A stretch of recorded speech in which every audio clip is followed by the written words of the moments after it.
Muy buenas tardes y bienvenidos a una nueva edición de Mejorándola Live, el programa donde todos los jueves hablamos sobre tecnología, cosas que están pasando en la web, tendencias en nuestro mundo tecnológico, un poco de entretenimiento, política internacional, economía y todos esos temas que a los geeks nos entretienen. Freddy, ¿cómo estás hoy? Muy buenas tardes, señor Christian Vanderhens. Mi nombre es John Freddy Vega, co-founder de Mejorando.la. Y estoy aquí con Christian para hablar del protocolo Bitcoin y para hablar del nuevo Microsoft. Inicialmente vamos a hablar del protocolo Bitcoin. Bitcoin obviamente es un tema del que hemos hablado mucho. Hemos hablado de cómo es un nuevo tipo de moneda, está basado en criptografía. Y hemos hablado mucho de la parte económica, de lo que significa que Bitcoin exista en el mundo. Pero no hemos hablado de técnicamente cómo funciona Bitcoin, que creo yo es uno de los temas más interesantes para ustedes. Bitcoin no es una tecnología per se como HTML. Bitcoin es un protocolo como HTTP. Y es lo que nos va a contar hoy nuestro doctor en ciencias del bitcoinismo, Christian Vanderhens. Vamos con él en este momento. Arranquemos con eso, Christian. Te quiero hacer una pregunta. ¿Cuál es el inicio del protocolo Bitcoin? ¿Cómo funciona? O sea, ¿cómo arrancarías tú a explicarle a alguien que no tiene ni idea qué es ese cuento de protocolos y por qué Bitcoin es un protocolo? ¿Por qué es un protocolo? ¿Por qué no es otra cosa? Creo que este es un tema súper interesante del que no hemos platicado lo suficiente y es Bitcoin como protocolo. Normalmente hablamos de su tema financiero, de lo que valen los bitcoins, de los problemas económicos que tiene. Lo conectamos en su momento con Silk Road y con todos estos problemas políticos y económicos que generó en Estados Unidos cuando el FBI hizo un sizing, cuando tomó control sobre varias cuentas de bitcoin de personas que estaban intercambiando narcóticos. Y lo interesante del bitcoin es que ha llamado la atención del mundo económico. De hecho, Nueva York habla más de bitcoin que San Francisco. Silicon Valley habla de Bitcoin, pero no tanto como lo hace Nueva York, porque en Nueva York es también una nueva tecnología que podría reinventar Wall Street. Pero acá vamos a hablar entonces de la parte tecnológica. ¿Qué pasa detrás de esto? Satoshi, hace mucho tiempo, Satoshi, para los que no lo saben, es la persona que escribió el paper sobre Bitcoin, documentó cómo funcionaba esto a nivel técnico, y la parte técnica del Bitcoin es impresionante.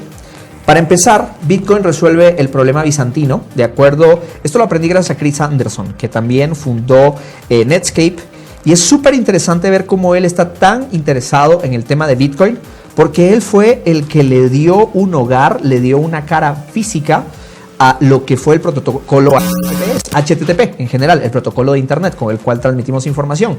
Chris Anderson estuvo muy atrás de todo lo que fue Netscape, el primer Netscape. Entonces, protocolo es al final un montón de reglas para transmitir información, para generar tecnologías. Pero luego que le pongas una cara visible al protocolo es lo que realmente lo hace explotar. Él habla del problema bizantino, que es un problema que ha existido históricamente. Imaginen, por ejemplo, de que hay 5 generales que quieren atacar una ciudad y tienen sus tropas distribuidas alrededor de un objetivo. Y tienen que comunicarse, pero esto es en el pasado cuando no existía más tecnología que los mensajeros. Pongámonos en un momento en un capítulo de Game of Thrones e imaginemos que estamos a punto de ir a derrumbar uno de estos grandes palacios, una de estas grandes ciudades importantes. Freddy, si estuviéramos hablando de Game of Thrones, ¿qué ciudad te gustaría destruir el día de hoy? A ver, realmente no hay tantas ciudades como imperios en Game of Thrones. Las ciudades están del lado de Essos, que es donde está Daenerys Targaryen, que la gente allá afuera cree que se llama Khaleesi. Khaleesi este es el momento nerd del programa. Khaleesi es como en el idioma Dothraki se le llama al equivalente que ellos tienen de reina, que es aquella que cabalga. Khaleesi no es el nombre es Daenerys Targaryen. Imaginemos que Khaleesi va a destruir una de estas ciudades que lo ha hecho mucho durante la serie. De hecho lo hizo al final de la última temporada. Spoiler alert. Spoiler alert masivo. Si no han visto Game of Thrones, esto fue sin querer. Ok, imagina. Aquí en la oficina Carlos se fue. Lo siento, perdón. A ver, lo importante es que se puede destruir la oficina. Venga, no es tan importante, Carlos, no es tan... Sí, pasa cosas más importantes en la serie, sí, en serio, sí. Y vuelve a salir con poca ropa, así que no pasa nada. Lo importante, imagínense que muchos generales están alrededor de una ciudad que es un objetivo militar y tienen que comunicarse sin ningún tipo de tecnología para ponerse de acuerdo en un plan de acción. Y tienen que depender de mensajeros. Entonces digamos que hay 6 generales alrededor de esta ciudad y tienen que ponerse de acuerdo sobre cómo, cuándo atacar. Y tienen que utilizar a sus mensajeros y entre estos mensajeros pueden haber traidores. ¿Cómo hacen entonces para sincronizarse? Es muy difícil. Bitcoin como protocolo, como tecnología, resuelve esto. No importa que hayan traidores, que hayan personas que traten de engañar la línea de comando, al final, por medio de una tecnología peer-to-peer, van a poder ponerse de acuerdo. La gran mayoría va a decidir la versión correcta y todos van a estar sincronizados para generar el ataque. ¿Qué opinas de esto, Freddy? El tema del control es algo muy importante y es lo que Cristian está explicando es el principio humano a través de cómo funciona la pieza más importante del protocolo de Bitcoin. Bitcoin no es en el dinero ustedes creen entender el dinero, la gente cree entender que aquí hay un papel que cuesta 1,000 pesos y ahí hay un taco que me cuesta 1,000 pesos, yo te doy 1,000 pesos, tú me das un taco, fuck yeah. Pero muchas personas ignoran realmente de dónde viene el valor del dinero. El valor del dinero viene dado de la confianza de un gobierno para soportar ese valor en transacciones internacionales financieras. Y antes estaba dado por el valor de la moneda. De eso hablamos en el programa pasado de Bitcoins. ¿Cómo funciona Bitcoin como tal? Bitcoin tiene valor porque es una llave criptográfica imposible de duplicar, muy difícil de crear porque se crea a través de ecuaciones matemáticas y que está representada en un objeto que es algo similar a lo que Cristian acaba de explicar, que se llama el blockchain o la cadena bloque. Así que vamos a ese tema. Cristian, ¿qué es el blockchain? ¿Qué es el concepto número 1 en Bitcoin? El blockchain se refiere a esa base de datos distribuida de transacciones. Algo importante, no existen los bitcoins per se, no son ni bienes digitales ni bienes físicos, no existen los bitcoins dentro del protocolo, lo que existen son transacciones. El blockchain puede hacer transacciones donde crea nuevos bitcoins y se los reparte a una persona y además existen transacciones entre personas y el volumen de las transacciones es el que le está dando muchísima notoriedad y legitimidad a este protocolo. Entonces, partes básicas de Bitcoin. Blockchain. Esta es la base de datos, es descentralizada, es una red peer-to-peer, como funcionan muchísimas tecnologías, como funciona hoy, por ejemplo, todos los protocolos para descargar música por peer-to-peer, un poco como funciona Tor y otro montón de tecnologías descentralizadas. No hay un solo servidor, se tendrían que caer todos los clientes que están minando Bitcoins para que dejara de funcionar. Por eso es que es un protocolo descentralizado. Segundo, cada transacción está cifrada. Cada transacción tiene varias partes. Primero, existe un hash, que son las llaves públicas que poseen transacciones y por lo tanto van a ser los recipientes de bitcoins. Luego, cada transacción funciona a través de una llave pública y una llave privada. La forma privada es lo que te permite tener propiedad sobre cada una de estas llaves. Si pierdes el disco duro, el servicio, si hackean el servicio digital, si pierdes el USB donde tienes tu llave privada, no vas a poder acceder a ese lugar que está guardando transacciones de bitcoins. Por eso es que al final lograron crear también el concepto de que las cosas existen en un solo espacio. Y aunque existen servicios en la nube que están resguardando los bitcoins, al final los bitcoins están en llaves públicas que pueden iniciar transacciones si tienes tu llave privada. Freddy, ¿podrías explicar un poco más la diferencia entre las llaves públicas y las llaves privadas para que las personas entiendan la diferencia? Esta es la diferencia. Hay un algoritmo, una operación matemática. Las operaciones matemáticas criptográficas de dos llaves se conocen en el mundo matemático y yo sé, estos son matemáticas. Relájense, van a aprender algo normal, que no les duele el cerebro, se los juro, lo voy a hacer tan fácil como puedan, ¿listo? Imaginen que hay una función de operaciones matemáticas, una serie de operaciones matemáticas que ustedes tienen un número acá arriba y cuando la hacen obtienen un número que no pueden devolver. Normalmente todas las operaciones matemáticas se pueden revertir. Yo puedo tener un 5 y hay una operación matemática que me da un 2. Y yo puedo darle la vuelta de para atrás para volver a obtener el 5, ¿cierto? Bueno, la criptografía son operaciones matemáticas increíblemente complejas que hacen que el dato final nunca se pueda devolver. El proceso de devolver el dato a su valor inicial es lo que se conoce como craquear una contraseña. Y hay muchas técnicas para ello, desde ataques de fuerza bruta, que es intentar todas las opciones, hasta tratar de hacerle un algoritmo de regresión a la ecuación matemática. Si ustedes fueron a la universidad recordarán que existe este cuento de regresión, ¿listo? Solamente para que lo tengan en mente. Eso es la forma en la que funcionan bitcoins. Los bitcoins y las transacciones vienen cifradas con un algoritmo de un solo camino. ¿Cómo hacen los algoritmos de un solo camino para funcionar y al mismo tiempo poderlo descifrar después? Hay dos claves. Hay una clave que se llama la clave pública. La clave pública sirve para cifrar el dato. Ustedes tienen un dato, cualquier dato, puede ser mi nombre, Freddy.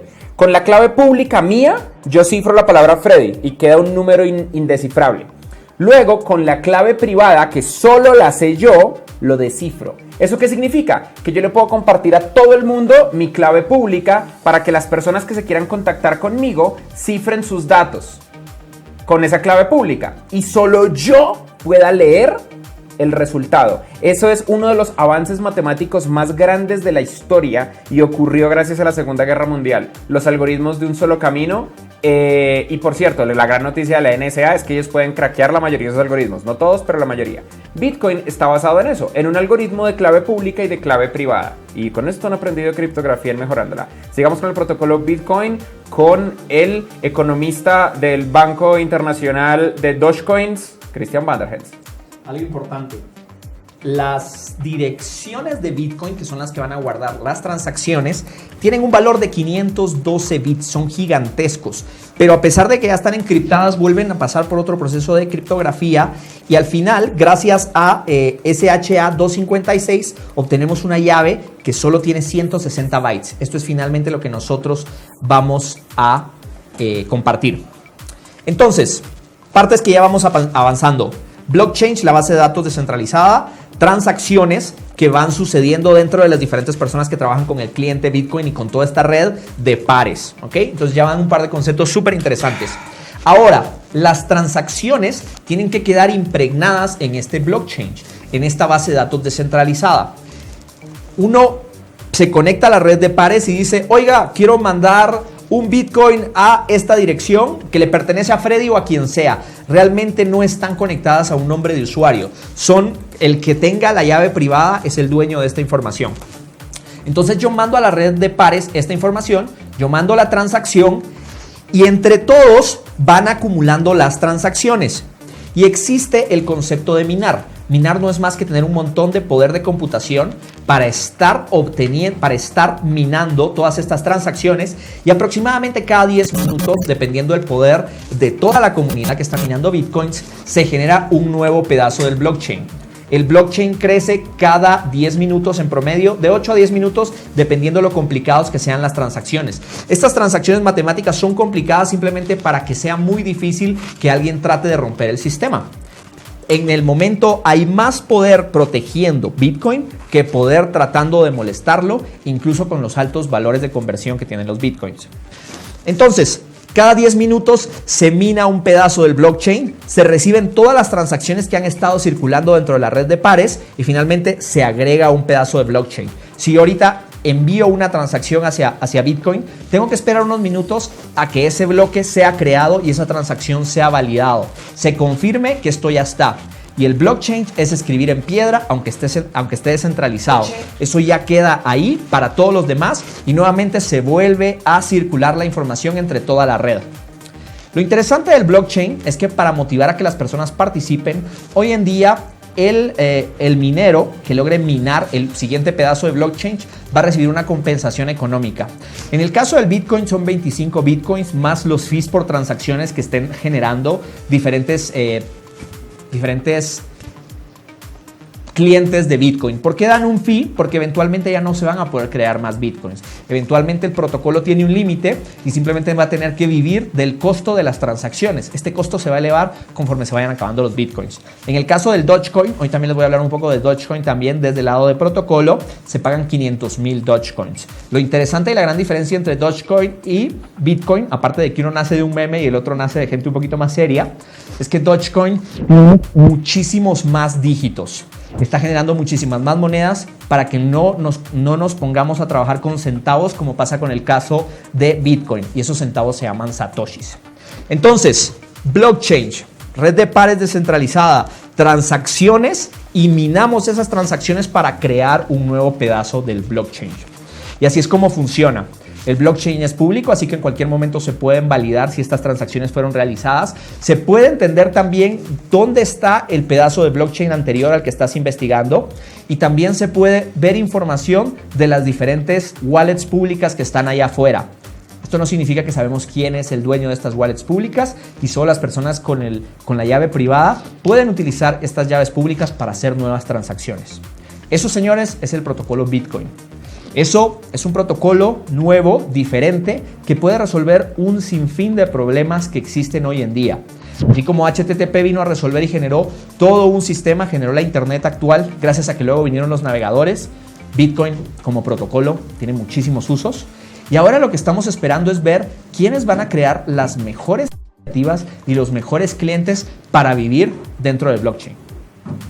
Freddy, ¿algo que te quede duda sobre cómo funciona Bitcoin como protocolo? Bueno, Cristian, ya nos hablaste muchísimo de cómo funciona el blockchain, de cómo hacemos nosotros para minarlo, etcétera. Pero lo que le interesa a las personas, creo yo, es cómo hacemos, Cristian, para guardar nuestros propios bitcoins, porque hay un concepto que creo que no has explicado dentro del sistema del protocolo y es cómo funcionan las billeteras. Por ejemplo, recién salió Bitcoin Owl, estuve viéndola, pero digamos que yo no entiendo nada de Bitcoin. Es una pulsera donde está mi dinero. What the fuck? Y también he escuchado de un concepto de imprimir los bitcoins y tenerlos impresos en una caja fuerte, como si fueran cash.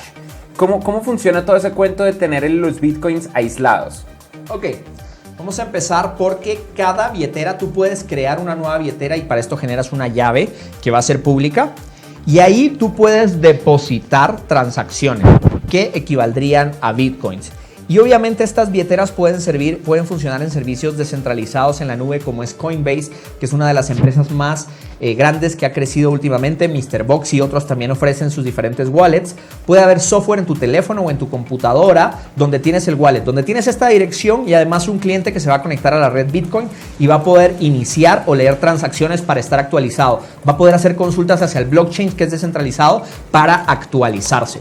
Y aquí vienen otros conceptos interesantes. Lo de esta pulsera no es más que una pieza de hardware que utiliza software y se conecta vía internet a la red de Bitcoin para estar pendiente de transacciones y ver si alguna de esas transacciones afecta su dirección única y pública. Otra cosa que también he visto son los paper Bitcoins, que me encantan. Es darte la llave de la transacción iniciada para que puedas reclamarlo. El problema de los paper Bitcoins es que no son tan fáciles de transferir. Freddy, si yo ahorita tengo, digamos, un Bitcoin y de ese Bitcoin agarro 10 satoshis, esos 10 satoshis los quiero transferir hacia vos. Puedo generar la llave pública con la cual puedo hacer la transferencia y puedo pedir que sean depositados hacia tu cuenta desde mi cliente. Pero si solo imprimo esta llave y te la doy impresa en un papel, tú puedes llegar y ponerlo en tu cliente. El problema de los paper Bitcoins es que una vez los usa alguien, expiran, ¿sí? No es tan fácil como decir, aquí van 10, cuídalos, manténlos. Si yo te quiero compartir a ti bitcoins, te tengo que dar la llave pública y la llave privada que contiene todas esas transacciones. Aquí es donde las personas se confunden un poco. Porque es que hay gente que se le han perdido bitcoins en una memoria USB. Porque ahí mantenían la billetera, pero también la llave privada para poder hacer transacciones. Solo con esa información podían hacer la operación. Obviamente esto lo puedes escribir en un pedazo de papel y si lo pierdes, pues te jodes. Si se quema, te jodes. Puedes mantener copias de seguridad. Algo que hacen muchos servicios descentralizados es que mantienen transacciones de bitcoins listas para ser enviados en bóvedas de seguridad, de tal forma que si tienen algún tipo de crisis o el sistema empieza a ser hackeado, pueden recuperar parte de su inversión. Pero hay un montón de técnicas al final del día. Otra cosa interesante de las transacciones. Las transacciones normalmente tienen un inicio, los diferentes peers pueden revisar la validez de esta transacción y finalmente hasta que no tienes la confirmación de que esa transacción entró al blockchain, a la base de datos descentralizada, la transacción no se completó. Puede ser que falles en conectarte a la red de pares o que te conectes a un nodo que está súper desconectado de los demás y esa transacción nunca reciba respuesta. Hoy en día me ha pasado con varios servicios que tienen incluso tarifas para garantizar la rapidez con lo que la transacción va a tener una respuesta. Y esto tiene que ver con la misma descentralización que tiene la base de datos. Si yo tengo mucho poder para minar, yo puedo garantizar que voy a estar actualizado en la última versión. Bien, Cristian, tengo muchas preguntas del público y todos quieren de tu amplio conocimiento en lo que tú llamaste en un programa pasado criptoocurrencias, criptomonedas. Bien, arranquemos por la primera pregunta y creo que es una de las más valiosas. ¿Vale la pena comprar bitcoins hoy o mejor esperamos a que bajen o a que llegue otra criptomoneda? Yo creo que vale la pena experimentar con el protocolo Bitcoin hoy. Y para experimentar, ¿qué mejor hacerlo teniendo bitcoins o sus fracciones, sus satoshis? Ahora, entrar a este juego es caro porque hoy tener un solo bitcoin te puede costar más de $800. Vamos a ver a cuánto está el mercado el día de hoy. Hoy Coinbase está vendiendo bitcoins a 769 790 me sale a mí. 790. 790. Es tener una sola unidad de Bitcoin, pero recuérdense que se puede fraccionar en muchísimos dígitos de satoshis. Entonces, vale la pena hacer experimentos y entender el protocolo. Tener moneda es un poco lotería y ha estado fluctuando muchísimo. Bien, siguiente pregunta. Esta pregunta es muy recurrente. La pregunta la hace por primera vez alguien llamado Polla del Fútbol. No sé por qué. Él pregunta, si yo tengo un Bitcoin y lo transfiero, ¿ya no tendría la llave privada del que transferí? Creo que no está claro cómo haces para transferir el Bitcoin, o si tú entregas tu llave privada o cómo funciona. Si tú tienes un Bitcoin e inicias una transacción, básicamente tú no estás iniciando una transacción desde el Bitcoin. Tú tienes un wallet que ya tiene transacciones donde has recibido Bitcoins y tú puedes decir, ahora quiero mandar una transacción a la red de pares donde voy a mandar 20 satoshis y das la información para que alguien lo reciba y tú pones tu llave privada para iniciar esa transacción. El recipiente, que tú tienes que tener esa llave de la billetera, genera la transacción y se efectúa. Una vez mandas el dinero, es de otra persona. Es como entregar físicamente un billete. It's gone, ya no te pertenece. Quedó en el blockchain en el camino, pero se fue. Lo que hace la gente es que usan las billeteras, los wallets, como intermediarios. Hay un intermediario que obtiene el dinero y luego lo entrega, pero al final es como el dinero normal. Si tú vas a una tienda, dices, hola, quiero un hot dog, entregas $2 y el hombre te da un puño en la cara, te echa de la tienda y la cierra, te jodes, porque el tuyo se quedó con los $2. Bien, solamente que aquí hay mucha más seguridad. Un Bitcoin es más seguro porque hay un intermediario. Muy bien. Hay una red intermediaria. Hay una red intermediaria, es verdad. Sherson Lázaro pregunta, si el Bitcoin sigue creciendo tal como va, ¿qué piensas que van a hacer los gobiernos? ¿Lo dejarán o tomarán medidas? A nivel de medidas, obviamente el gobierno está tomando mucho control. Curiosamente no están tratando de reglamentarlo como tecnología, sino lo están tratando de reglamentar como moneda. El mayor problema de que esta moneda criptográfica exista es que el gobierno no tiene un control central para manejarlo, para generar inflación, para producirlo y para medirlo, y están aterrados porque cómo pueden cobrar impuestos sobre una moneda que no controlan. En Estados Unidos y puntualmente en Nueva York hace poco hubieron algunos hearings, algunas audiencias donde estuvo, entre otros, Fred Wilson de Union Square Ventures, uno de los fondos de inversión más grandes de Estados Unidos. También estuvieron los Winklevoss Brothers, los hermanos Winklevoss, los gemelos que crearon Facebook. Y que tienen mucho dinero y crearon y participaron en grandes proyectos. Y también han habido arrestos de gente pensando en lavado de dinero. El gobierno todavía no lo entiende, pero está muy dispuesto y parece ser que el estado de Nueva York va a ser el pionero en regularlo y lo van a regular como que si regularan cualquier otra moneda. Lo peligroso de regularlo es que podrían ponerle regulaciones al protocolo y eso podría capar un poco sus posibilidades. Cristian, yo tengo una pregunta personal. Yo estoy escribiendo un libro de ciencia ficción, se llama guiadeemprendimiento.com, no te rías, es guiadeemprendimiento.com. En mi libro, debido a que hay un fenómeno pseudoapocalíptico, es un libro en el futuro cercano, es el año 2026, es muy cercano. En mi libro yo especulo que hay otra nueva moneda mundial, que es el yuan, pero que la gran mayoría de las transacciones son basadas en bitcoins con un internet completamente peer-to-peer. Aquí mi pregunta sería, ¿tú qué opinarías que pasaría en un mundo donde más del 50% de la economía corre sobre bitcoins? ¿Qué cosas diferentes veríamos en un mundo así?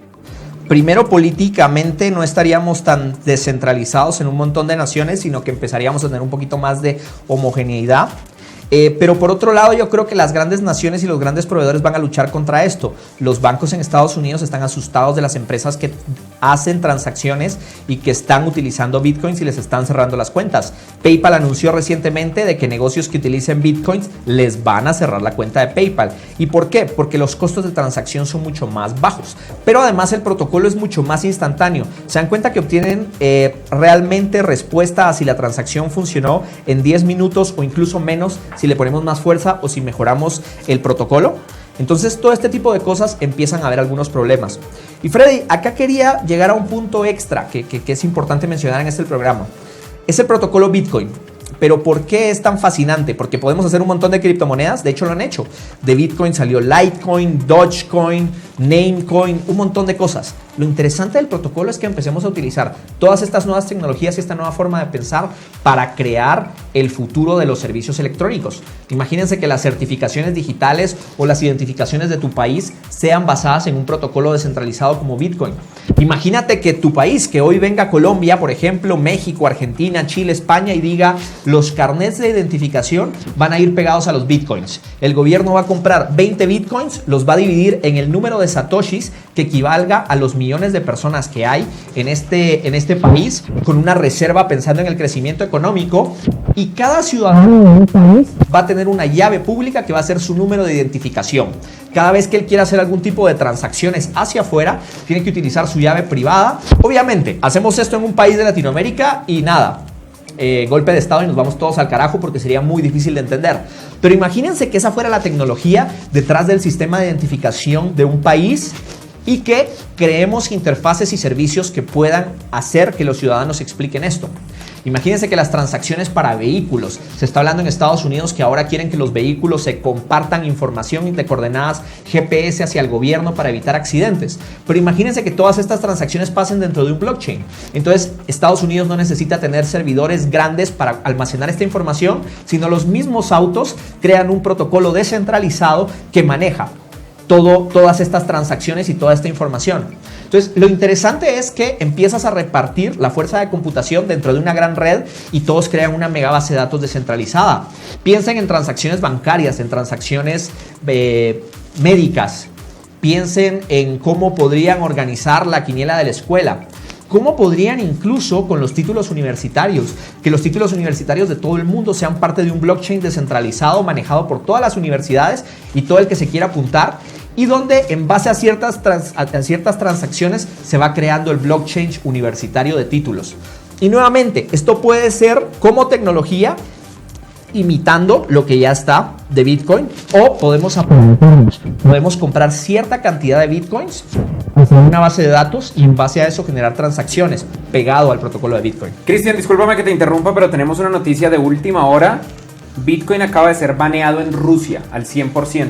Resulta que acaba de pasar en el Senado ruso, acaba de pasar una ley que prohíbe todo lo que sean sustitutos al dinero. Están prohibidos por una ley federal rusa.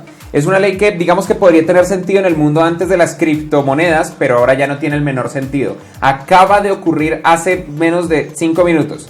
Bitcoin es prohibido en Rusia por la Fiscalía General de Rusia y en general por el gobierno ruso. Pero de nuevo, no lo prohíben por ser Bitcoin, lo prohíben por ser un sustituto al dinero. Eso significa que también prohíben cosas como cheques de la mafia o pagarés o cosas por el estilo. ¿Qué opina, señor Cristian, de esta noticia de última hora? Yo creo que cuando te metes desde el lado económico del asunto siempre van a haber muchísimas personas con miedo y con poder que pueden banearlo.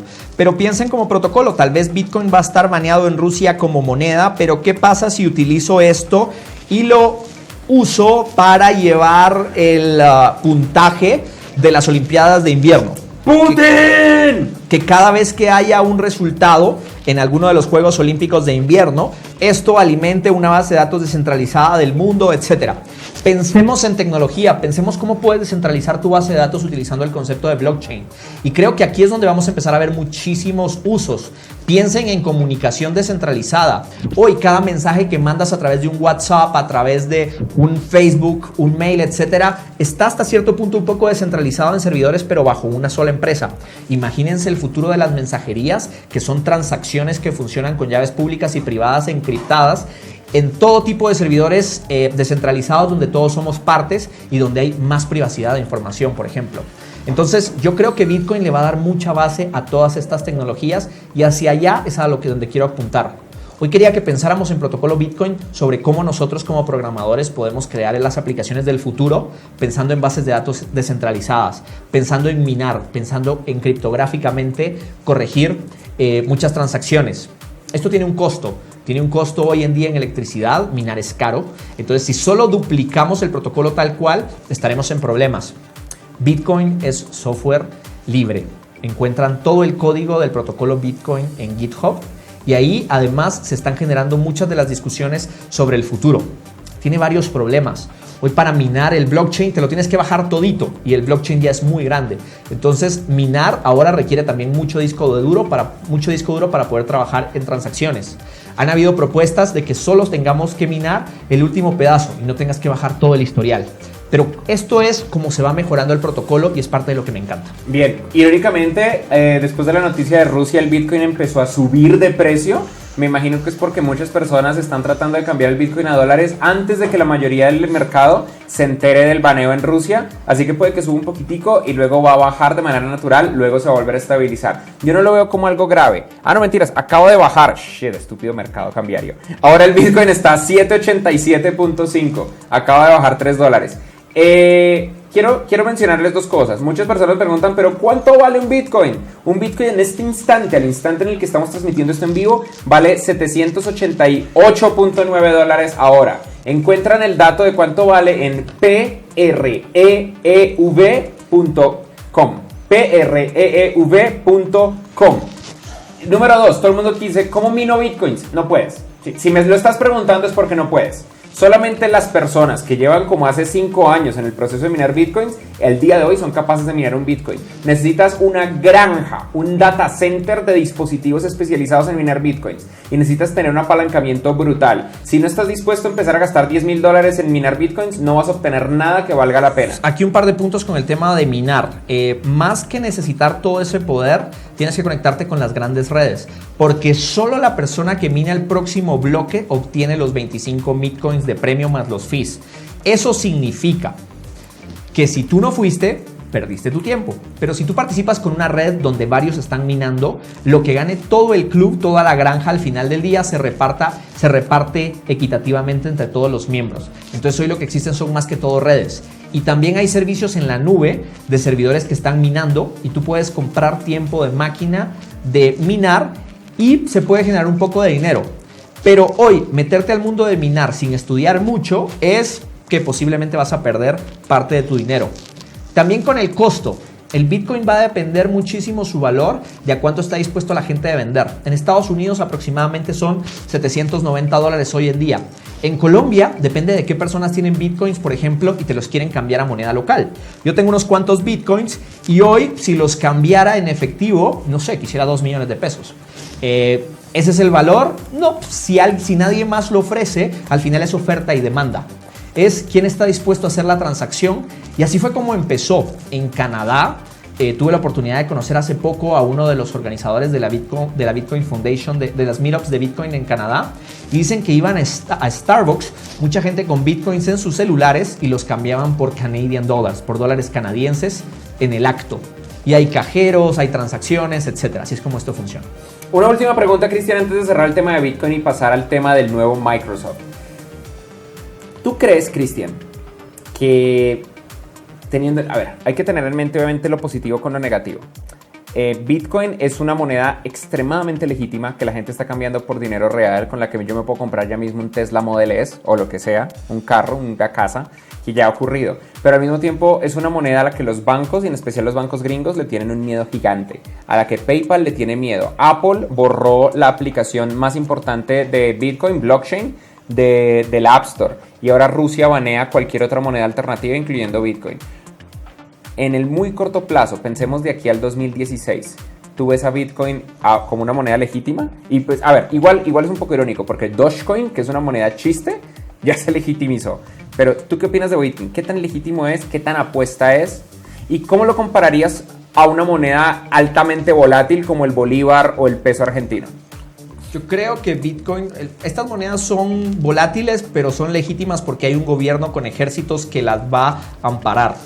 Si mañana el mundo le dice a Argentina que sus pesos no valen nada, el gobierno argentino va a luchar porque eso tenga valor. El dólar tiene valor porque Estados Unidos puede mandar el ejército y todos sus portaaviones a la gente que diga que el dólar no vale nada. Con el tema del Bitcoin y su legitimidad, yo creo que van a existir mucho más bloqueos porque esta innovación atenta con el status quo de muchísimos gobiernos y de muchísimas políticas monetarias. Entonces yo creo que vamos a ver muchísimas más prohibiciones, pero como tecnología es donde empiezo a ver que esto va a resurgir. Si nos preocupamos por si aceptan o no Bitcoins, creo que estamos preguntándonos la pregunta incorrecta. Yo creo que tal vez lo importante es, ¿esto va a cambiar al mundo como tecnología y como protocolo? Y creo que sí. Entonces, en unos cuantos años yo veo la tecnología de Bitcoin pegada a cualquier cantidad de proyectos web. Posiblemente más transacciones van a ser baneadas y capaz que el valor de conversión ya no va a ser tanto para generar transacciones, sino para ser parte de ese blockchain, porque también creo que va a ser el blockchain más perfecto. Yo creo que va a haber más gente, más poder computacional y más personas techis metidas en el protocolo Bitcoin que en cualquier otro paralelo. Yo creo que los gobiernos van a imitar Bitcoin y a futuro va a haber una moneda legitimizada por un gobierno que tenga una base criptográfica como el Bitcoin, pero no creo que sea tan popular como el Bitcoin per se, porque ese es el grande, es el que confiamos todos y confiamos más que todo por la descentralización. O puede que me equivoque y simplemente pase de moda y otros tomen su lugar, como Dogecoin, que empezó como un chiste. Dogecoin se basa en un meme y era a utilizar la base del Litecoin, que es una versión mejorada del protocolo para hacer transacciones y que se empezó a tener muchísima notoriedad cuando se empezaron a hacer donaciones con él. El Reddit de Dogecoin hoy es más popular que el Reddit de Bitcoin y tiene una onda más interesante a pesar de que utilizan Comic Sans. Wow, much subscribers. Dale click ya mismo a Dogecoin, el perro que ves en pantalla, para suscribirte a todos nuestros videos en YouTube.